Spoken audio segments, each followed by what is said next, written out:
అంటే ఇప్పుడు ప్రజాస్వామ్యంలో ప్రతిపక్ష ఎమ్మెల్యేలు కానివ్వండి, నాయకులు కానివ్వండి, నియోజకవర్గాలు అభివృద్ధి పనులు చేయకుండా వాళ్ళు పార్టీ మారితేనే అభివృద్ధి కార్యక్రమాలు చేయాలి అనేటువంటి ఆలోచన ప్రభుత్వ పరంగా ఎంతవరకు కరెక్ట్? అది ఏ పార్టీ ఉందండి?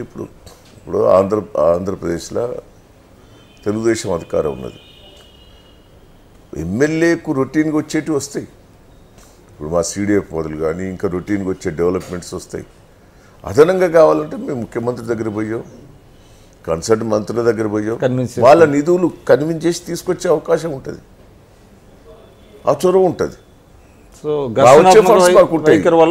వాళ్ళ దగ్గర పోయి మనం ఇంకెక్కువ అదనంగా ఫండ్స్ తీసుకొచ్చే అవకాశం ఉంటుంది. అంతే తప్ప వేరే ఉద్దేశం ఉండదు. ఇప్పుడు తెలంగాణ తెలుగుదేశానికి సంబంధించి మీరు అంటే మీ మెర్జీ కానివ్వండి లేకపోతే పార్టీ మారే ముందు లోకేష్ బాబు ప్రమేయం ఎక్కువైంది తెలంగాణ మీద, మొత్తం ఆయనే చేస్తున్నాడు అనేటువంటిది అయిన తర్వాతనే ఈ పార్టీ ఇప్పుడు అనేది ఏమన్నా లోకేష్ను ఇంకోరినో ఒకరిని అబండా పెట్టదలుచుకోలేదు. తెలంగాణలో నాశనం అయ్యేందుకు కొంతమంది కారణం ఉన్నారు. దాన్ని నేను పోయినాక విమర్శించడం కూడా మంచిది కాదని నేను ఆ విషయం నేను ఎక్కడ కూడా చెప్తలేను. అంటే మీకు తెలుగుదేశంలో ఒక స్థాయి కల్పించినటువంటి పార్టీ తెలుగుదేశం. మీరు తెలుగుదేశానికి బాగా పనిచేశారు, తెలుగుదేశం వల్ల మీ ఉన్నతి ఉంది, మీకు ఇమేజ్ కూడా వచ్చింది.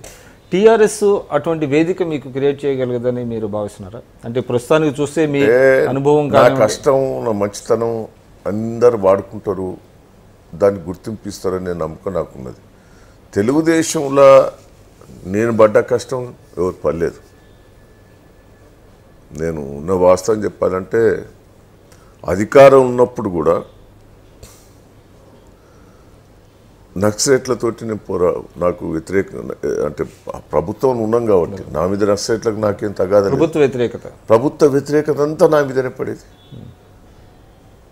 బాగా నేను ఎప్పుడు పోతానో ఎప్పుడు ఉంటానో అనే ఆ 10 ఏళ్ళల్లో అట్నే తిరిగినాను. నాకేం మంత్రి ఇవ్వలేదు. జూనియర్స్ చాలామంది మంత్రి అయ్యారు. నాకు ఎప్పటికీ ఏ పదవి రాలే. ప్రతిపక్షంగా కూడా నేను కష్టపడితే పబ్లిక్ అకౌంట్స్ కమిటీ చైర్మన్ ఇవ్వలే. నాకు పార్టీ నేను చేసినంత కష్టానికి నాకు అంత గుర్తింపు. ఎమ్మెల్యే అంటే నాకు ప్రజలు గెలిపించారు. ఒక్కసారి విప్పు మాత్రం చేశారు తప్ప మీకు ఆ విప్పిచ్చేటప్పుడు కూడా నాయకుడు ఏం చెప్పాడు, ఒక 2 నెలల మటుకే విప్పు చేయి, తర్వాత నీకు ఎమ్మడే మినిస్టర్ ఇస్తా అని చెప్పారు అందరు ముందట. అంటే కారణం ఏమంటారు? మీరు అంత కష్టపడ్డారు, పార్టీకి అందరికీ తెలుసు. సరే వారి ఈక్వేషన్ ఏందో, నేను ఏదో పార్టీ మారినంత మాత్రాన నేను వాళ్ళని విమర్శించాలని లేదు. ఆయన ఏ ఈక్వేషన్ చూసిండో, ఇంకా దయాకరావు కంటే ఇంక వేరే వాళ్ళకి ఇస్తే ఇంకా బెటర్ దొరుకుతుంది. తెలుగుదేశం పార్టీ పరిస్థితి ఏంటంటారు తెలంగాణలో? అంటే మీరు తెలంగాణ కష్టం అండి. క్యాడర్ కూడా చాలా మటుకు వెళ్ళిపోయింది. క్యాడర్ కూడా మొత్తం టీఆర్ఎస్ పార్టీలో చేరింది. ఇప్పుడు కొద్ది మంది ఉన్నా వాళ్ళ ఉనికి కోసమే, అంటే భవిష్యత్తు అయితే లేదు, ఉనికి కోసం 10 మందిని డబ్బులు ఇచ్చో. అంటే మీకు ప్రధాన ప్రతిపక్షం టీఆర్ఎస్కి బీజేపీ అవుతుందా లేకపోతే కాంగ్రెస్ అవుతుందా? ప్రజలు నిర్ణయిస్తారు. ఇప్పుడైతే కాంగ్రెస్ పార్టీ. రేపు రాబోయే రోజుల్లో ఏది నిర్ణయిస్తారో అనేది చూసాం. మొన్న చూసిండ్రు, తెలుగుదేశం పార్టీ పొత్తు లేదు టీఆర్ఎస్ బీజేపీకి. ఖమ్మంల, వరంగల్